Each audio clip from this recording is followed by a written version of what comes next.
Selamat datang di channel Dengarkan Buku. Ini adalah audiobook The Count of Monte Cristo karya Alexandre Dumas. Bab 22. Para Penyelundup. Dantes belum genap sehari berada di atas kapal. Namun ia sudah memiliki gambaran yang sangat jelas tentang orang-orang yang kini menjadi kawan senasibnya. Meski tak pernah mengenyam pendidikan ala Abe Faria, sang nahkoda kapal La Jeune Amélie, nama Tartan Genoa itu, menguasai sedikit demi sedikit semua bahasa yang dituturkan di tepian danau raksasa bernama Laut Tengah, dari bahasa Arab hingga Provençal. Kemampuan ini menghindarkannya dari ketergantungan pada juru bahasa, makhluk yang selalu merepotkan dan seringkali tak bisa dipercaya, sekaligus memberinya kemudahan luar biasa dalam berkomunikasi, baik dengan kapal-kapal yang ditemuinya di laut, perahu-perahu kecil yang menyusuri pantai, maupun orang-orang tanpa nama, tanpa negara, dan tanpa pekerjaan tetap yang selalu berkeliaran di dermaga pelabuhan. Makhluk misterius yang hidup dari cara-cara tersembunyi dan hanya bisa kita anggap sebagai anugerah langsung dari Providence. Karena tak seorang pun melihat sumber penghidupan mereka. Boleh dikatakan, Dantes kini berada di atas kapal penyelundup. Awalnya, sang kapten menerima Dantes dengan kecurigaan tertentu. Ia sudah sangat dikenal oleh para petugas bea cukai pesisir, dan karena antara mereka, para penjaga hak dan kewajiban negara yang rajin itu dan dirinya sendiri sedang berlangsung perang akal yang tak pernah usai. Ia sempat menduga Dantes mungkin utusan mereka, cara cerdik untuk mengorek rahasia perdagangannya. Namun, cara mahir Dantes mengemudikan perahu layar itu segera menenangkan hatinya. Lalu ketika ia melihat semburan asap tipis membumbung dari bastion Chateau d'If dan mendengar dentuman meriam yang samar, ia langsung terpikir. Ia kini membawa seseorang yang kedatangan dan kepergiannya seperti raja-raja disambut dengan tembakan meriam kehormatan.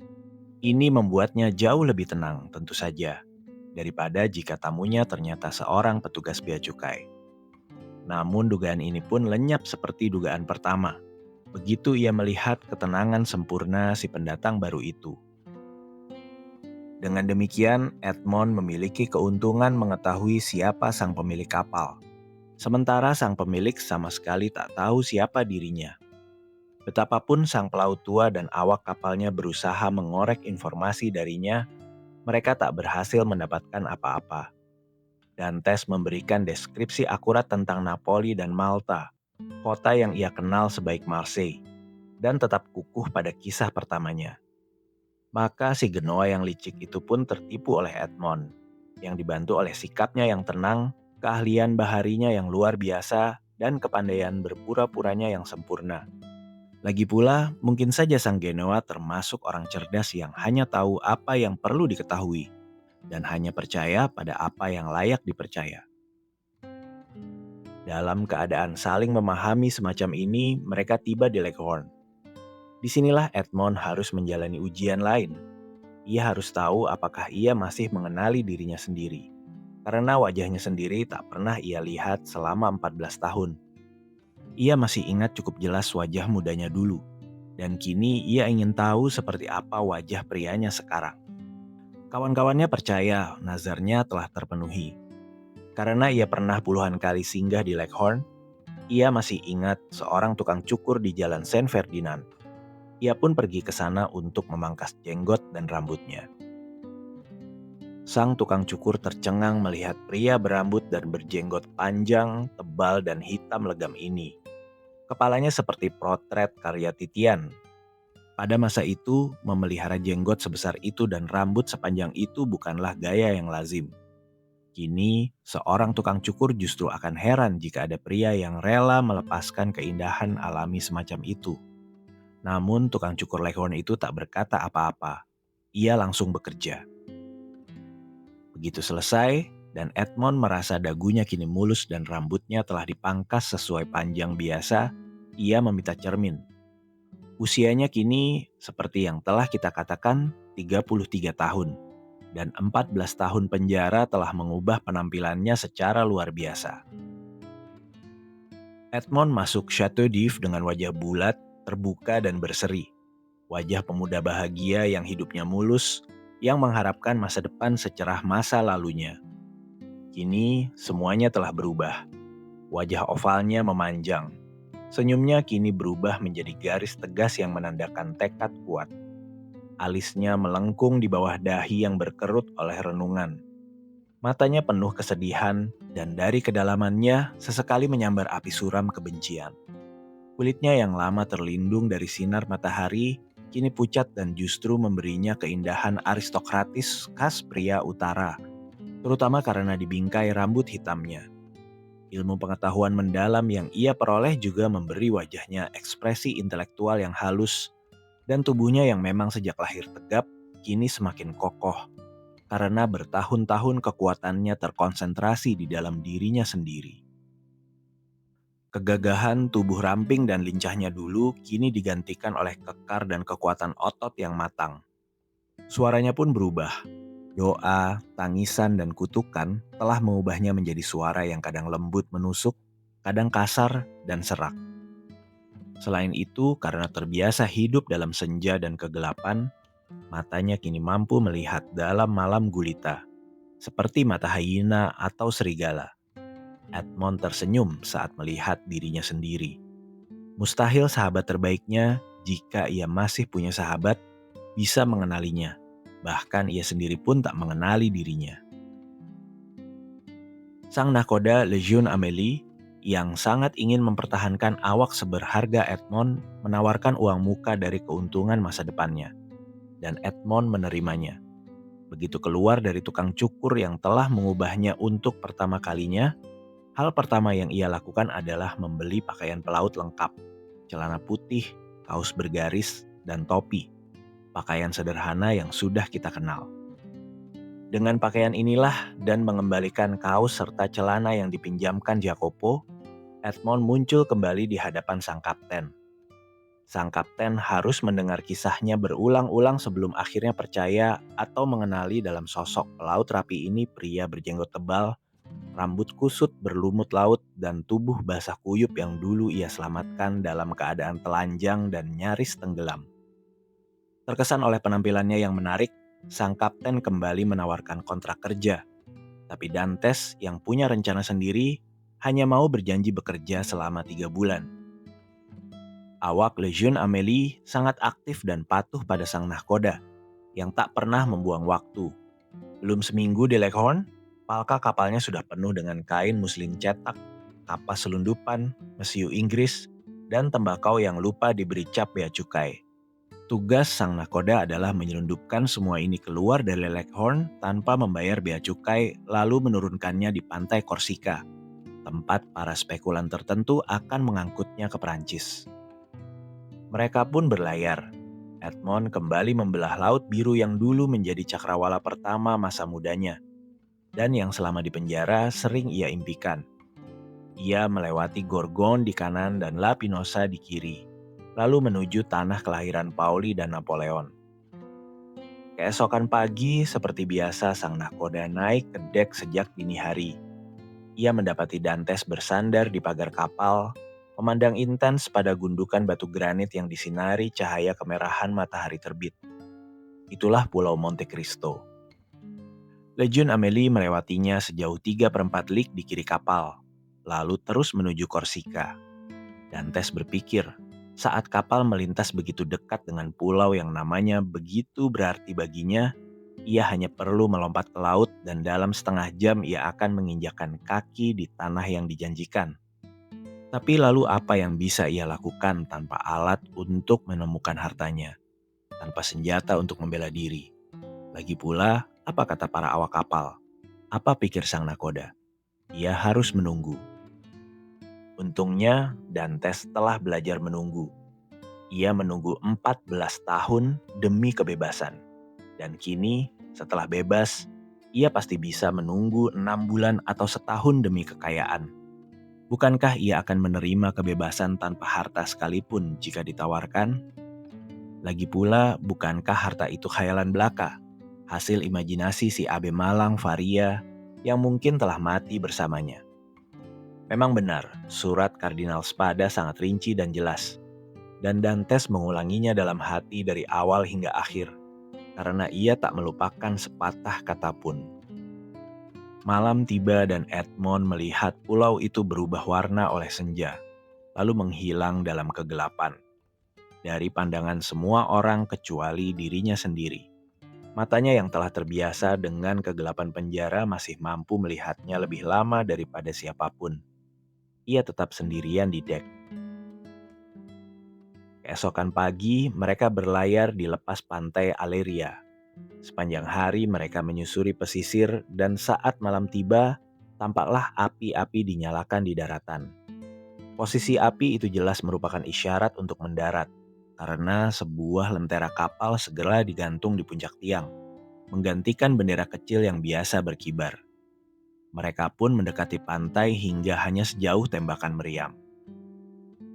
Dantes memperhatikan bahwa sang nakoda Lejeune Amélie saat mendekati daratan memasang 2 meriam kecil di haluan. Senjata yang tak terlalu berisik namun mampu melemparkan peluru 4 ons sejauh 1000 langkah. Namun kali ini, tindakan pencegahan itu ternyata tak perlu. Segalanya berjalan lancar dan sopan. 4 perahu kecil mendekati luger mereka tanpa suara. Dan Lejeune Amélie seolah membalas keramahan itu, menurunkan sekoci kecilnya sendiri. Kelima perahu itu bekerja begitu efisien hingga sebelum pukul 2 pagi, seluruh muatan telah dipindahkan ke darat. Malam itu juga, karena sang nakoda memang pria yang sangat teratur, keuntungan dibagi rata. Setiap awak menerima 100 livre Toskana atau sekitar 80 franc. Namun pelayaran belum berakhir. Mereka mengarahkan haluan ke Sardinia, tempat mereka berencana mengambil muatan baru untuk menggantikan yang telah dikirim. Operasi kedua ini sama suksesnya dengan yang pertama.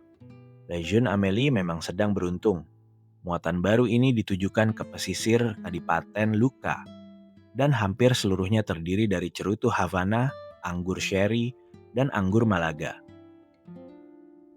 Di sini mereka sempat terlibat bentrokan kecil saat menghindari bea cukai yang memang selamanya menjadi musuh bebuyutan sang nakoda. Seorang petugas bea cukai tewas dan 2 pelaut terluka. Dantes salah satunya. Sebutir peluru mengenai bahunya yang kiri. Dantes hampir bersyukur atas pertempuran itu, bahkan senang ia terluka.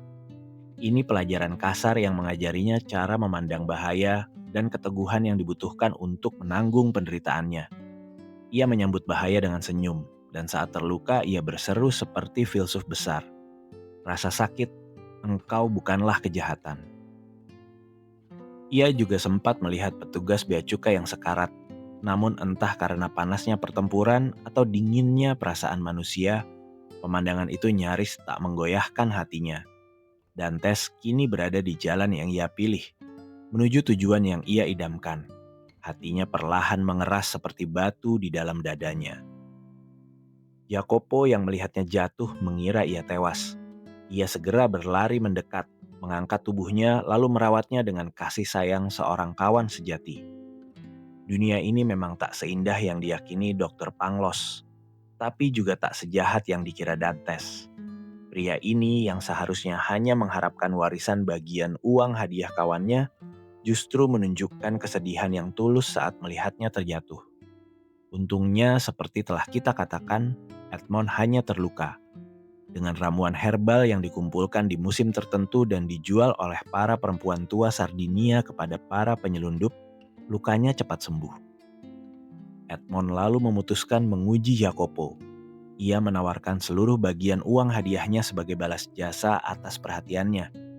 Tapi Jacopo menolaknya dengan marah. Kebaikan tulus yang sejak awal ditunjukkan Jacopo pada Edmond membangkitkan rasa sayang tertentu dalam hati sang pemuda. Bagi Jacopo, itu sudah cukup. Ia secara naluriah merasakan bahwa Edmond memang layak berada di atas. Sebuah keunggulan yang Edmond sembunyikan dari semua orang. Sejak itu, kebaikan kecil yang ditunjukkan Edmond padanya sudah lebih dari cukup bagi sang pelaut pemberani ini. Di hari-hari panjang di atas kapal, saat kapal meluncur tenang di atas laut biru, hanya membutuhkan tangan jurumudi berkat angin yang mengembangkan layarnya, Edmond dengan peta di tangan menjadi guru bagi Jacopo, sebagaimana Abe Faria dulu menjadi gurunya. Ia menunjukkan arah pesisir, menjelaskan variasi kompas dan mengajarkannya membaca buku raksasa yang terbuka di atas kepala mereka, yang disebut langit, tempat Tuhan menulis dengan tinta biru dan huruf-huruf berlian. Saat Jacopo bertanya, "Apa gunanya mengajari semua ini pada pelaut miskin sepertiku?" Edmond menjawab, "Siapa tahu, suatu hari kau mungkin jadi kapten kapal. Seperti sesama orang Korsika seperti dirimu, Bonaparte. Bonaparte saja jadi kaisar." 2,5 bulan berlalu dalam pelayaran semacam ini. Edmond kini menjadi pelaut pesisir yang mahir, sebagaimana dulu ia pelaut samudra yang tangguh. Ia mengenal semua penyelundup di pesisir dan mempelajari semua tanda masonik yang dipakai para bajak laut separuh jadi ini untuk saling mengenali. Ia telah melewati dan melewati lagi Pulau Monte Cristo lebih dari 20 kali. Namun tak sekalipun ia menemukan kesempatan untuk mendarat di sana. Akhirnya ia mengambil keputusan. Begitu kontraknya dengan sang nahkoda berakhir, ia akan menyewa kapal kecil atas namanya sendiri. Karena dari beberapa pelayarannya ia telah mengumpulkan 100 piaster. Dan dengan dalih apapun, ia akan mendarat di Pulau Monte Cristo. Di sana ia bebas melakukan pencarian. Meski mungkin tak sepenuhnya leluasa karena pasti diawasi oleh kawan-kawannya. Tapi di dunia ini kita harus berani mengambil risiko. Penjara telah menjadikan Edmond sangat hati-hati. Ia tak ingin mengambil risiko sedikit pun. Namun sekeras apapun ia memeras otaknya, secerdas apapun pikirannya, ia tak mampu menyusun rencana untuk mencapai pulau itu tanpa ditemani orang lain. Dalam kebimbangan dan kerinduan inilah Dantes berada ketika sang nahkoda yang sangat percaya padanya dan sangat ingin mempertahankannya, suatu malam mengajaknya ke sebuah kedai di Via del Oglio, tempat para penyelundup utama Leghorn biasa berkumpul membahas urusan dagang mereka. Dantes telah mengunjungi bursa maritim ini 2 atau 3 kali sebelumnya. Melihat para pedagang bebas yang tangguh ini yang memasok seluruh pesisir sepanjang hampir 200 lig, ia bertanya-tanya, kekuatan macam apa yang bisa diraih seseorang yang mampu menyatukan semua pikiran yang berbeda dan saling bertentangan ini. Kali ini yang dibahas adalah urusan besar. Sebuah kapal penuh karpet Turki, kain-kain dari Levan dan Kashmir. Mereka harus menemukan tempat netral untuk menukar barang-barang itu, lalu mencoba menyelundupkannya ke pesisir Prancis. Jika berhasil, keuntungannya akan luar biasa. Setiap awak bisa mendapat 50 hingga 60 piaster. Sang nahkoda Lejeune Amélie mengusulkan Pulau Monte Cristo sebagai tempat pendaratan, karena pulau itu benar-benar kosong. Tak ada tentara, tak ada petugas bea cukai. Pulau itu seolah ditempatkan di tengah samudera sejak zaman Olympus oleh Merkurius, dewa para pedagang dan pencuri. 2 kelas manusia yang zaman modern memisahkan jika tak benar-benar membedakan, tapi zaman kuno tampaknya menyatukan dalam kategori yang sama. Begitu Monte Cristo disebut, Dantes terkejut bahagia. Ia segera bangkit untuk menyembunyikan emosinya lalu berjalan mengelilingi kedai berasap itu, tempat semua bahasa dunia dikenal bercampur dalam lingua franca. Saat ia kembali, keputusan sudah bulat.